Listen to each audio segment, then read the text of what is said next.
Welcome to the Rock is George podcast. I'm your host, George Dionne. Thank you for tuning in.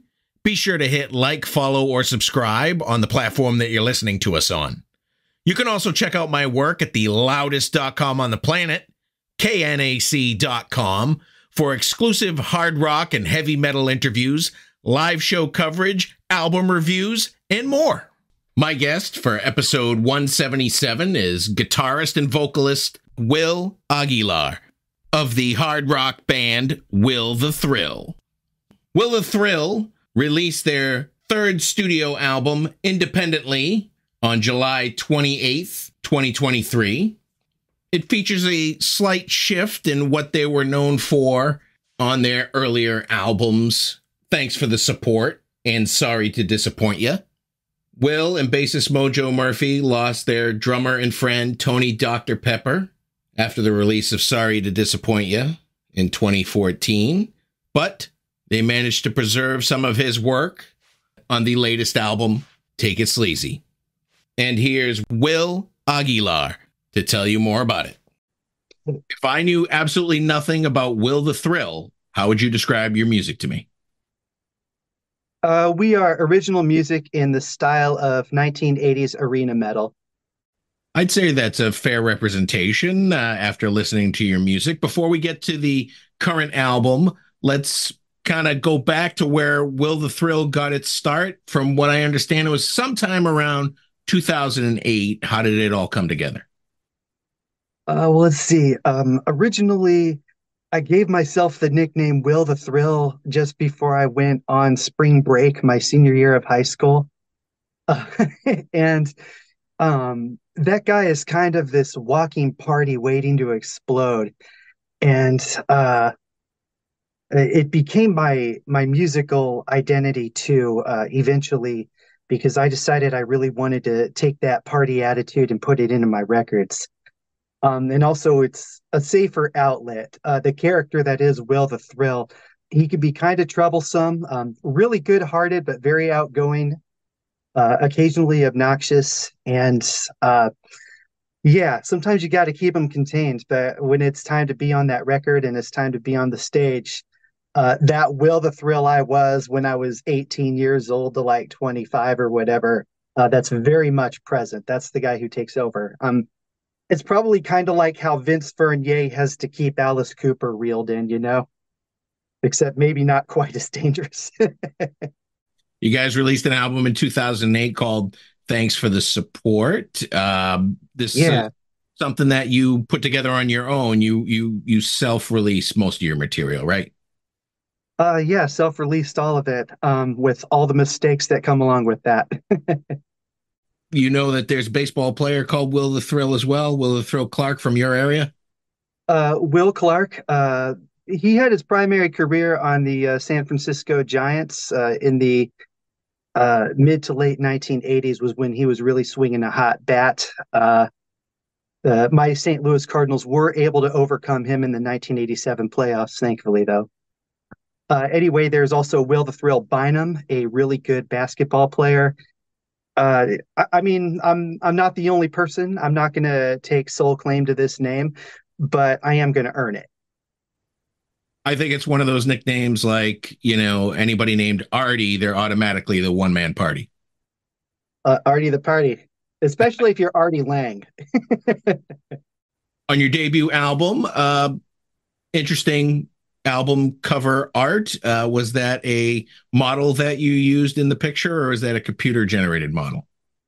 I wish I knew that person. That photo got circulated on emails for a while, and we tried to locate the person who took the photo as well as the person who designed that really fun double hand shaped bra.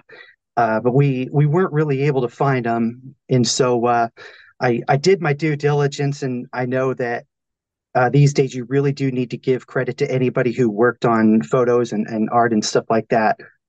During those years, again, it was one of those things that I wasn't quite able to do perfectly on the up and up. You were still learning as you go. You're a young man. You're putting these things together. It took me a little while to get the photo credit stuff going too, so don't worry about that.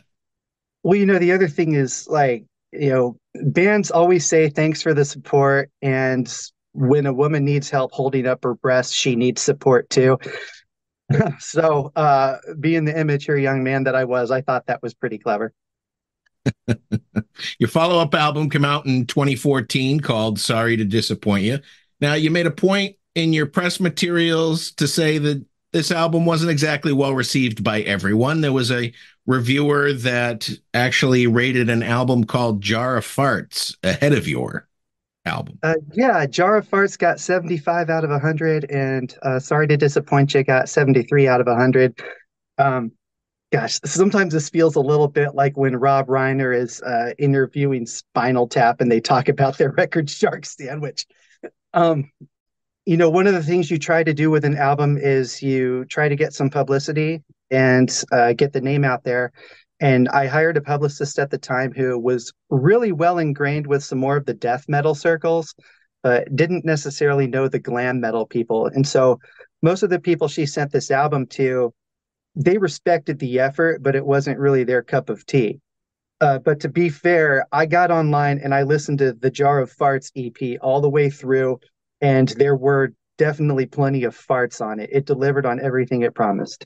So I'll give them credit. That's their lane, and they do what they do very well, which is make completely unlistenable garbage. But whatever. 75. Yeah, the people over there seem to like it. That's what they were looking for, and after they get done with the psychiatric care that they need, I'll be here to give them the music that they're ready for after that. Sometime after the album, you lost your drummer, Tony Pepper, at age 23. If you don't mind talking about it, what happened to Tony? Well, Tony had mental illness, and unfortunately, he succumbed to that. The entire story of it is a pretty shocking story that I'm going to keep as a private matter between me and the bass player who was also really good friends with him growing up. Both of those guys, in fact, they were pretty much like brothers, and he's the one who found him. So that was a pretty tough one. Um, but basically, Tony was this really hilarious guy, kind of a mischievous little gremlin, um, sort of a small, skinny guy, but really wiry and absolutely explosive on drums. He brought something to that music that the previous session guys weren't able to bring before. And sometimes I wish that when we were on stage together, instead of me fronting the band, I could just turn around and watch him because he was really great. And the 15 months that we were together were an absolute joy. Yeah, what happens after something like that? I'm not the first musician who has lost a brother in arms like that. And when I first got the news of it, I went down into my music room and I threw a screaming, kicking on the floor tantrum about it because, I mean, I think that's probably an acceptable reaction. I was by myself and that's just how it happened. And then after that, I was kind of in a fog for a while and sort of looking for a way to love music again because that can really take the wind out of your sails. And so a little bit farther into the story, what happened was I went to this independent video game design convention to see if maybe, hey, I could do some music for people's video games and maybe find another way to kind of do music for a while. And that didn't really pan out. But what happened was this guy told me about this video game called Hotline Miami that had this very 80s kind of soundtrack. And so I listened to all the artists on that soundtrack and I discovered this whole underground 1980s synth pop scene going on in France. And what I got from that was there were a whole bunch of people over there who decided to make music that made them happy, and they didn't give a crap if anybody liked it or not. That's just the attitude they took towards it. And when I saw people doing that and all that, I just felt like, you know what, I'm going to do this music exactly the way that I like it. I'm really excited that this fun stuff is still coming out, and it just kind of renewed my vigor. And so I made a determination to take that record that me, Tony, and Joe, my bassist at the time, had started working on. I made an effort to finish that thing because, that's something that we did together. That's a chronicle of our lives and the time that we had. And yeah, so Take It Sleazy is is that time capsule. And now that I've had some years between the actual event and right now, I'm able to remember it very fondly. We had a lot of great laughs, and I absolutely loved that time in my career. And Take It Sleazy came out on July 28th of 2023. You brought in a session drummer to do the work on the album, but you were able to Yes. supply him with demos from Dr. Pepper, and Yeah. he's still represented on this album. Yeah, and also on the very first song, "I Just Want Your Love Tonight," there's this drum interlude just before the main solo kicks in that I was actually able to take Tony Pepper's drums from the demo that we laid and put it in with the rest of the tracks. And my producer, Joel Wanasek, was able to weave that in so that you wouldn't even notice a difference between the session drummers thing and Tony Pepper's interlude that comes in between it. And so in that way, I am able to have Tony on that album just a little bit. And it was really cool. I didn't even have to edit the parts that he was doing. I just lined it up to the grid, and he happened to be in a good frame of playing that day, and he nailed something. So yeah, he's on there just a little bit. Let's talk about some of the songs. One that I really liked was Always Be Number Two. Made me snicker a little bit once I got to the chorus, but was there an event in your life that actually inspired that song? Yeah, when I was a little bit shy of 23 years old, I was dating this young lady, and I was also student teaching because in my undergraduate work, I became a band teacher. And so I was student teaching, and then I was, practicing guitar a couple hours a day, eating something real quick, and then going to a job for a few hours every night. And so I was busy from 7:30 in the morning until about 9 o'clock at night. And my goals were at that time to save my money and go to Musicians Institute in Los Angeles to study guitar. So that's what I wanted to do. And, I tried to give this girl a chance and everything, but I was really busy. I was pretty stressed out. Couldn't really be the person that she needed me to be at the time. And so I had to do her a favor and get out of her life. And afterwards, she came up to me and she said that she resented me for dumping her for my guitar. And I was like, well, the guitar looks better, it sounds better, and it doesn't give me any lip. And frankly, it's something I understand a lot better than ladies. So, yeah, that's where the line came from. But, where the song also develops is that, when you first get a girlfriend, she's like, "Oh, I love you, baby. I support you. I believe in you." And then after a while, she's like, "You spend too much time at band practice." Yeah, it's like the very best I can do for any relationship that I'm in is I can make them second most important uh, outside of music. And as the lyrics say, it's not too bad. That's actually pretty darn good. If I love somebody almost as much as I love rock and roll, then I love them a lot. So like, be happy with that. This is just how musicians are, and I'm being very honest about it. If if you're not okay with that, you're just going to have to find somebody else. Fair enough. Let's talk about your other single, The More I Yeah. Lose, The More I Win. What was your lyrical inspiration there? Sometimes it's nice to just kind of let a girl take control and maybe even slap you around a little bit and show you who's boss. I mean, not to the point of uh, making you crawl on all floors and with a leash and a ball gag or totally emasculating you. Like none of that. Like, but playful. Uh, and that's cool. But I think that the idea of it is there are some people out there who uh, they just want somebody to kind of control them and order them around a little bit, and maybe they've got this self-deprecation streak going on with where like the more somebody robs them of their self-esteem and kind of like abuses them, the more they get off on it.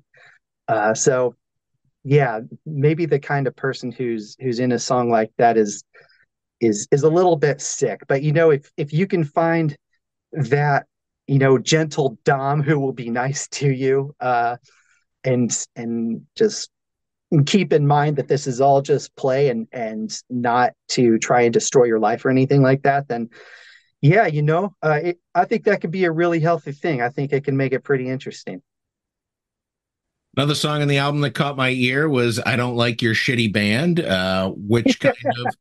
Which kind of band are you talking about here? I wrote that one in 2008, and it eventually developed a little bit more. But at the time, there were these styles of music that were getting pretty popular with some of the teenage kids at the time, like screamo, pig squeal, brutal deathcore. And what I noticed in that was the people who were making this music, they grew up where both of their parents are still married. They got all the love and support they need. They live in a nicer house than I've ever lived in my life. And yet they're still making these records that are 100% screaming angry all the time. And I felt like, you know what? These guys aren't really angry. This is fake manufactured rage. It's boring. These parents are giving them super expensive gear and they're getting to this place without having really earned it. So maybe I'm kind of acting like a grandpa as far as that goes, but like I just don't buy into it. I think it's just bullshit. It's not real. And uh, if you're really 100% angry all the time and you're making this record that's like that 100% of the time, it's disingenuous. Nobody feels like that all the time. And if you do, that's just not a way to go through life. And if you listen to a record like that all the way through, it is going to negatively affect your disposition. So the first set of verses, the first verse about that, snot-nosed teenager trying to act all pissed, whatever. I just don't buy it. And somehow they think they're unique, as if other generations of kids haven't come up and experienced angst. So then the next verse on that is actually about Amy Winehouse. I thought that, her singing songs about like people trying to make her go to rehab and she says no is like glorifying drug use and stuff like that. And then she passed away at 27 years old. And it's like she had an opportunity that a lot of people would kill for. And she had a lot of people who thought she was good. I don't consider myself one of them, but she did have a lot of fans. And she squandered it. She pissed it all away. And that's a really frustrating thing. It's like, if you really don't want to live, just don't make it public. Just go be by yourself and don't let people watch you fall apart like that. So, and I guess another attitude about it is that, I've had some shows where, uh, sometimes you just got to take whatever show you can get. And occasionally you get booked with some other bands that maybe they're not really your style, they're not your cup of tea. And I kind of get embarrassed about trying to invite my family and friends to come see me play. And then they've got to sit in this really smoky, gross bar in a dangerous part of town and listen to three or four really awful bands that they just don't like. I got to make them sit through this stuff just so that they can see me play. And I feel embarrassed about that. So yeah, I mean, not to be pretentious or anything like that, but in older times, if you wanted to play at a club, you needed to be a really good band. You couldn't just pay the club for the right to play there. And even if you do pay that club to go in and play, you're going to drive away all their customers and eventually they're going to go broke anyway. So, like, it's much better if you hone your craft, really work on some good songwriting, have something that's unique and memorable, and earn your right to be in that club. Take that Thursday night slot, and eventually, if things are popping off really good for you, they'll give you Friday night and Saturday night, at least as the opener for whatever cover band is taken over for the rest of the night after that. So yeah, I don't like your shitty band. Please don't make me watch it. Take It Sleazy was co-produced by Joel Wanasek. He's produced albums for Dope and Machine Head and Bless the Fall. He worked on all three of your albums. Yes. What is it about Joel that you keep going back? Well, I was living in Milwaukee in the fall of 2005, and back in the MySpace days, he had this computer program that was just a bot that would go to different MySpace pages around town and add their bands. So that's how he found me, through a program. And I looked at his studio page. And I saw that he was using the same software that I was doing. He was playing modern heavy metal. And so I hit him up and I went to his house. And at that time, he had just quit his day job as a bank teller and he was recording bands out of his dad's basement. And he played me some examples of his work. He was comparing himself to people like Andy Wallace, who produced Chevelle, and Andy Sneap, who was more along the lines of like Nevermore and Arch Enemy. But what I really saw in that was he was paying a lot of attention to detail and doing some real painstaking work. And then he, compared his work to what some of the other studios around Milwaukee were, getting away with. And his work was a lot cleaner. So what we were able to do was take my, 80s classic metal kind of a sound and put it in with his modern production techniques, meld those things together so that you could have that vintage sound quality you like, but also have it be radio ready. And so, yeah, that's we both started out just in his dad's basement, and since then he owns at least three companies and has built himself up to be an internationally known producer. So I'm really proud of him, and I'm also very thankful that he remembers the times where I helped put food on his table and will still take my work. But he's not cheap. And I'm not going to haggle with him. I will never haggle with somebody because it's like telling them they're not worth as much as they know they are. And Joel is worth a lot. And either I can afford him or I can't. It's just how it goes. For Take It Sleazy, you got this retro cover art that kind of reminds me of the old Sega Outrun video game. Your artist, Sure. your artist is Jacob Stoltz. I believe you've worked with him before. How did you guys end up hooking up? Well, Ed Sutton was the guy who played drums on Thanks for the Support all the way back in those 2006, 2007 sessions. And I used to buy beer for him when he was a freshman in college and I was a fifth year senior. We became very close friends, and he's originally from Minneapolis. And so he went to high school with Jacob Stoltz, and I got introduced to him through Ed in the fall of 2006, I think, sometime around that. And Ed and, or I'm sorry, Jacob and his wife Ellie have been very dear friends to me ever since. We've gone to some concerts together whenever I would drive from Milwaukee over to Minneapolis. And yeah, I've seen his artwork. He's been a really good artist for a very long time. And so when it came time to do Sorry to Disappoint You, I had him do the artwork for me. And I was really influenced by the Freak Brothers, this counterculture hippie comic by Gilbert Shelton down in Austin, Texas, from like the 70s and early 80s.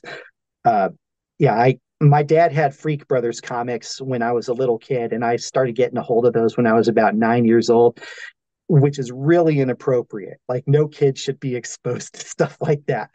But I really loved the art style, and it was hilarious. So I had Jacob do the album artwork for that. And then when it came to Take It Sleazy, I was really influenced by this guy named Ariel Zucker Bruhl. His artist name is Ariel ZB, and he is the go-to guy when you're making record covers for a lot of synthwave artists. Like his stuff is really beautiful to look at. And so I showed him some samples. I showed Jacob some samples of that, as well as the kind of layout that I wanted. Like um, the Saga Worlds Apart from 1981. That album is, a pair of sunglasses on the front, and I think the poster art for the movie Almost Famous, Kate Hudson's got some sunglasses on. It's got a reflection in that. And I thought, it'd be really cool to have this gatefold album cover that opens up to be a full pair of sunglasses, and but it's got the actual picture for the album in the lens of the sunglasses. So yeah, we spent some time coming up with that, and the other thing is there's a little Easter egg in there because I am from El Paso, Texas, and I wanted to throw a shout out to my hometown in there, and so there's a little Easter egg on that album cover that I'm not even going to reveal. People are just going to have to figure it out. But if you see it, you're only going to understand it if you're from El Paso. Tony Kanata, does he appear in your live band? Oh, Barbada. Barbada, Um, that's it. He was a session musician who was recommended to me when I called some of the studios here in town, and he does not appear in the live bands. It was a little bit of a stretch to get him to embrace 80s metal because he's actually a jazz drummer, but I didn't have to worry about him, having technique or anything like that because jazz drummers can usually play pretty darn good. And I was just asking him to count to four on this one. So no crazy swinging or anything like that. He came in to do the session for me. And one of his friends, Chris Turnbaugh, is an engineer at Sawhorse Studios, as well as a really fantastic local bass player in town. And so he ran the drum session for me, and Tony did the playing, and we did it over a couple of days. But as far as my live bands, I've got this guy named Death Doug, and he's a really killer drummer with a lot of experience. And then my new bass player is Brian Banger, and I christened him that. So Doug was in a band in Fort Lauderdale, Florida called Premonition for about 10 years until about 2011. And he made 5 records with them, went on some tours. And he was even one of the guys who helped get the boys from Trivium into the clubs because they were only 15 years old at the time, and they had to kind of be the watchdogs for him to get him into the club. So that's part of his journey. He's actually helped some other musicians who have gone on to some pretty big things. And so yeah, Doug's with me now. And then Brian, the bass player, he's originally from Pittsburgh, and he moved here to work as an ER doctor. And so sometimes he's busy saving people's lives, but most of the time he is available to rehearse and gig. And Awesome. he's also a really nice guy and a killer bass player. He's getting better all the time. Does Will the Thrill mainly play local club gigs there in St. Louis? Yeah, at this moment, I got this lineup together in April, and it's kind of funny because when I started putting out flyers to look for new band members, these are the first two guys I met, and we all clicked immediately. And that doesn't happen, but with these guys, it did, and that's fantastic. We're all on the same page about what we want to do with this, and so we've had a couple of local gigs to launch the album out, and shoot some videos and things like that. And we're playing around town at a lot of the open mic nights right now, just kind of building up a name for ourselves again.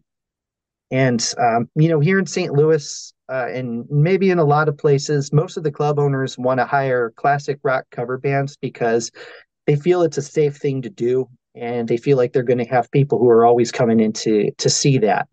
But what I've noticed is that there aren't a lot of younger people at these clubs right now. And I think one of the reasons for that is that the club owners are too afraid to try new things.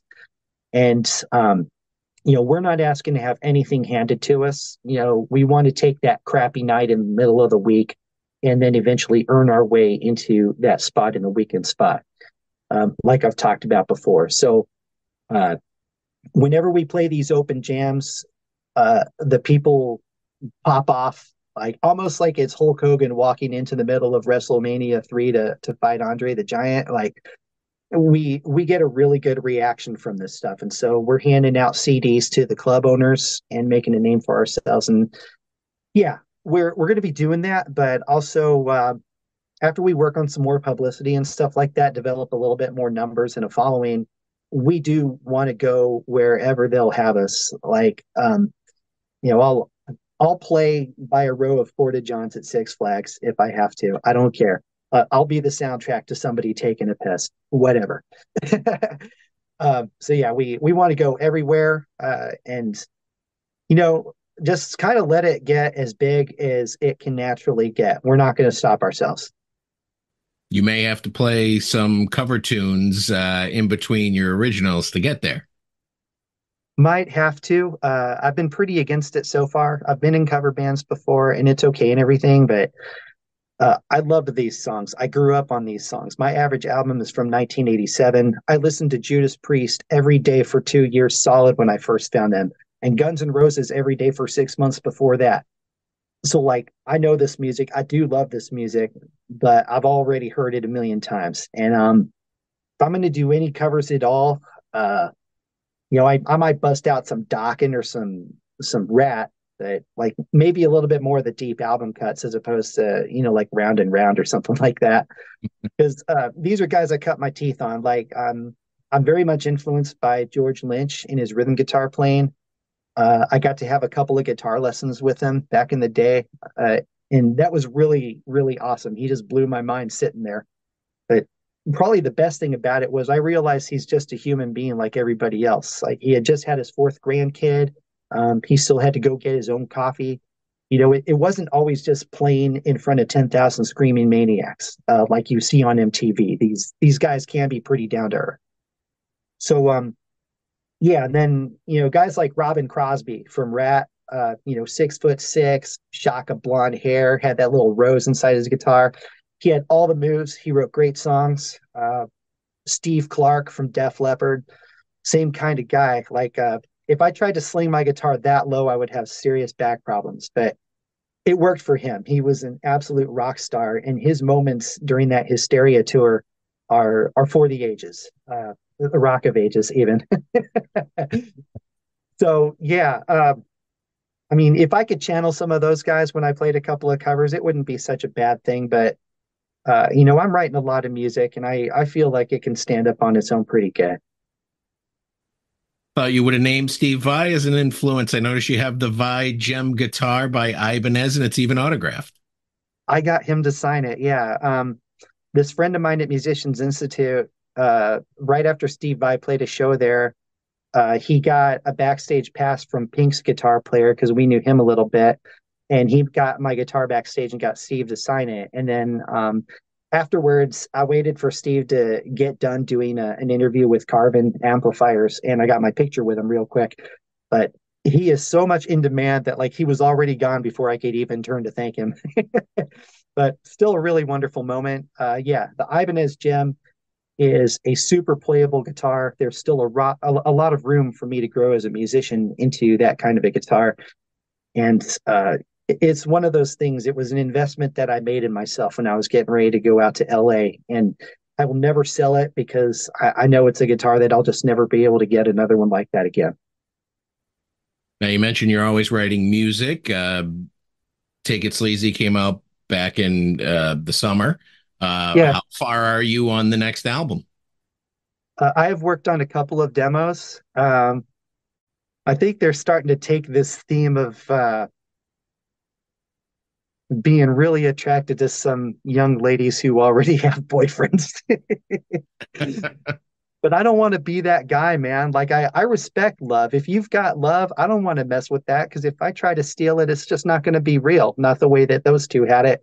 So, I mean, I can talk about it and I can fantasize about it, but if I ever acted on it, that would be selfish as hell. And I don't want to really do that. I don't want to be that guy. But like, Will the Thrill might have